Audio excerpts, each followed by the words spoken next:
गंगा जी का वरदान बहुत समय पहले की बात है। हिमालय की गोद में बसे एक छोटे से गांव में एक निर्धन लेकिन परिश्रमी युवक आदित्य अपनी मां के साथ रहता था। उसकी मां बहुत धार्मिक थी और हर दिन गंगा जी की पूजा किया करती थी। आदित्य अपनी मां की सेवा करता और दिन रात मेहनत करके अपना और अपनी मां का पेट पालता, लेकिन दुर्भाग्य से गांव में भयंकर अकाल पड़ा, जिससे न तो खेती हो सकी और न ही लोगों को खाने के लिए अन्न मिला। भूख और प्यास से त्रस्त लोग गांव छोड़कर जाने लगे। आदित्य की मां बीमार पड़ गई, लेकिन उसके पास इलाज कराने के लिए पैसे नहीं थे।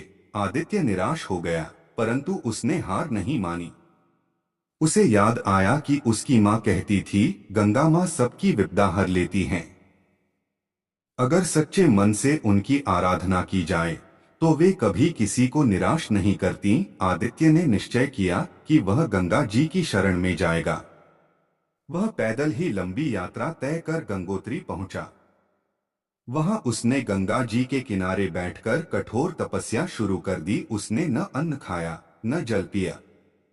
वह केवल गंगा जल ग्रहण करता और मां गंगा का ध्यान करता। उसकी भक्ति से प्रसन्न होकर गंगा जी प्रकट हुई और प्रेम पूर्वक बोली, वत्स, मैं तुम्हारी तपस्या से प्रसन्न हूँ, मांगो क्या वरदान चाहिए। आदित्य ने गंगा जी के चरणों में सिर झुकाया और प्रार्थना की, मां मेरे गांव में अकाल पड़ा है, लोग भूखे प्यासे हैं, मेरी मां भी बीमार है।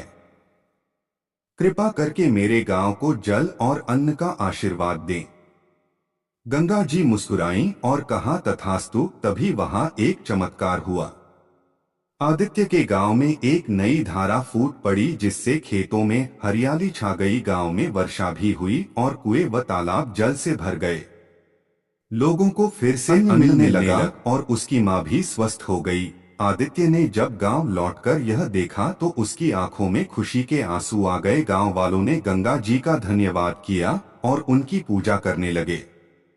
तभी से आदित्य का गांव हमेशा समृद्ध बना रहा और वहां के लोग गंगा जी को अपनी मां मानकर उनकी आराधना करने लगे।